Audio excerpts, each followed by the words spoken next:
ಬಂದಿದೀವಿ. ನಾವು ಇವಾಗ ಬಂದವ್ರಿಗೆ ಶೆಟ್ಗೇರಿಗೆ ಬಂದಿದ್ದೀವಿ.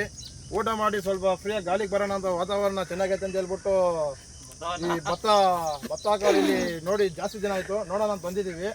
ತುಂಬ ಚೆನ್ನಾಗೈತೆ. ಏನಂದ್ರೆ ಫುಲ್ ಮಳೆ ಬಂದ್ಬಿಟ್ಟು ಎಲ್ಲ ಬುರ್ದು ತೆವಾಗೈತೆ. ಇಲ್ಲ ರೆಡ್ಡಿ ನೋಡಿದ್ರೆ ಏನೋ ಮಾತಾಡ್ತಾರ, ರೆಡ್ಡಿ ಕ್ಯಾಮ್ರಾ ಕೊಟ್ಟಿದ್ವಿ, ಅದಕ್ಕೋಸ್ಕರ ರೆಡ್ಡಿ ಕಾಣಿಸ್ತಾ ಇಲ್ಲ. ಯಾರನ್ನ ಮಾತಾಡ್ಬೇಕು ಅಂತ ಬೇಡ್ಕೊಂತಾರೆ. ಯಾರು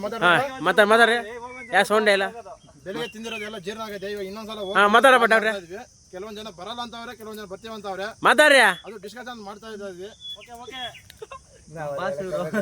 ಈ ಕಾಲದಲ್ಲಿ ಇಷ್ಟು ಭತ್ತ ರೈತರು ಬಿಲ್ಲರ್ ಅಂತ ಗೊತ್ತಾಗ್ತದೆ. ನೀರು ಚೆನ್ನಾಗಿ ಬಂದ್ರೆ ಇನ್ನೂ ಇದೆಲ್ಲ ಭತ್ತ ಹಾಕೋಣ ಅಂತ ಪ್ಲಾನ್ ಮಾಡ್ತಾವ್ರೆ. ಟೈಮ್ಗೂ ಮಳೆ ಬಂತು, ಬೋರ್ ಆಗಿ ನೀರು ಬಿದ್ದರೆ ಬೆಳೆಗೆ ಅವಕಾಶ ಕೊಡ್ಬೇಕಂತ ದೇವ್ರು ಕೋರ್ಕೊಂತ ಇದೀವಿ.